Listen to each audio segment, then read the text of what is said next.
ஐயாவோட படமும் பதியப்பட்டிருக்காங்க, வித்யாசாகர் ஐயா படமும் பதியப்பட்டிருக்காங்க.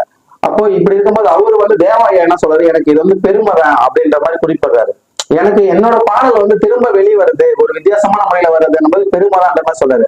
ஆனா அதே வித்யாசாகர் ஐயா அதை பெருசா எதுவும் கண்டுக்கல. ஆனா இவர் வந்து பாத்தீங்கன்னா இதேதான் தொடர்ச்சியா பண்ற. சொல்ல போனா மதிப்பிற்குரிய ஐயா எஸ்பி பாலசுப்ரமணிய ஐயா கூட ஒரு முறையில வந்து சிங்கப்பூர்ல வந்து பாடல்ல வந்து நிகழ்ச்சி பார்த்திருப்பீங்க. அதுல பாடுறதுக்கு ஜஸ்ட் அந்த பாடல் வந்து பாடுறதுக்கு வந்து இவர் வந்து உரிமம் கேட்டு இழப்பீடு தொகை கேட்டு அவரையும் ரொம்ப மன உளைச்சலாக்கியிருக்காரு. ஒரு நல்ல ஒரு நிலையில இருக்க ஒரு ஒரு நபர், நல்ல ஒரு மதிப்பிற்குரிய இடத்துல இருக்கிற இளையராஜா ஐயா. என்னோட கேள்வி என்னன்னா, எனக்கு உங்க பாட்டு பிடிக்கல இளையராஜா ஐயா, நான் இவ்வளவு நாள் நான் கேட்டுட்டு இருந்தேன், எனக்கு வந்து ரொம்ப மைண்ட் டச்ல மென்டல் ஸ்ட்ரெஸ் ஆகுது, எனக்கு ரொம்ப டிப்ரெஷன் ஆகுது. எப்படின்னா பேருந்துல போகும்போது உங்க பாட்டு போடுறாங்க, என்ன கேட்காம உங்க பாட்டு வருது, நான் உங்க மேல நான் வந்து இழப்பீடு நான் வந்து பொது நலவழிக்கு போறேன். அதே மாதிரி வானொலியில வந்து உங்களோட பாடல் வந்து வெளியாயிட்டு இருக்கு.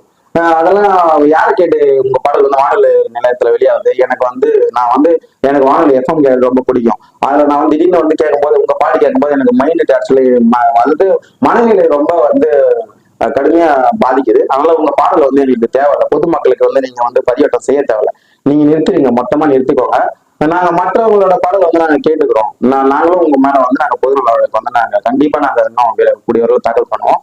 இது வந்து ரொம்ப மட்டரகமான விஷயம். நீங்க என்னதான் உறுப்பிடு நிலைமை உறுப்பிடு உங்களை இழப்பீடு கேட்டாலும் நியாயமான உங்க சைட்ல இருந்து பார்த்தாலும் ஒரு ஒரு ஒரு உச்சபட்ச நடிகரை வந்து நீங்க இந்த மாதிரி ஒவ்வொருத்தரும் வந்து மனநல செய்து அவங்களோட மனநிலை எதிர்பார்த்தோம் என்ன வாழ்ந்து நீங்க என்ன பண்ணிட்டு போறீங்க இந்த உலகத்தை. ஒரே ஒரு கேள்வி கேட்கறேன், இருக்க போற இந்த கொஞ்ச நாள்ல நல்ல பேர் எடுத்துட்டு போங்க, எதுக்கு மற்றவங்களோட மனசுல போயிட்டு கெட்டதை வரைச்சிட்டு இருக்கீங்க. இவ்வளவு நாள் அதாவது ஐயா இவ்வளவு நாள் நல்ல ஒரு சிறந்த ஒரு இசையமைப்பாளர், சில இசை ஞானிகள்லாம் போற்றப்பட்டவர், இந்த மாதிரி சில்லறத்தனமான ஒரு சில விஷயங்களை வந்து பேசும்போது ரொம்ப மக்களுக்கு அதிருப்தி ஏதாவது. மக்கள் எல்லாம் ஒருத்தரா நான் பேசுறேன், மக்களுக்கு ரொம்ப அதிருப்தி ஆகுது. கமெண்ட்ஸ் இந்த பேஸ்புக் ட்விட்டர்ல எடுத்து பார்த்தா கமெண்ட்ஸ்ல கழுவி ஊத்துறாங்க. அது ரொம்ப வருத்தமா பேசிருக்காரு, ரொம்ப வருத்தமா இருக்கு. அப்போ ஒரு சில கேரக்டர் வைஸ் ஒரு மாத்திக்கணும். என்னதான் லெஜெண்டா இருந்தாலும் தான் லெஜெண்ட்னு நம்மளே உட்காந்துட்டு இருந்தா என்ன லெஜெண்டோட அத்தனை தெரியுமா? அடக்கமா இருக்கணும். அதான் தெருவுல சொல்லி அடக்கம் அமரல் வைக்கும் மடங்காம யாரையும் உயிர்த்திடும் எதுக்கு சொல்லியிருக்காரு. நீ எந்த உச்சத்துக்கு போனாலும் சரி, உங்களோட அடக்கத்தன்மையும் அடக்க நிலை மட்டுமே தான் உங்களை இன்னும் மென்மேலும் புகழுக்கு கொண்டு போக தவிர இந்த மாதிரி சில வேலையெல்லாம் பார்க்காதீங்க. ரொம்ப வருத்தமா இருக்கு.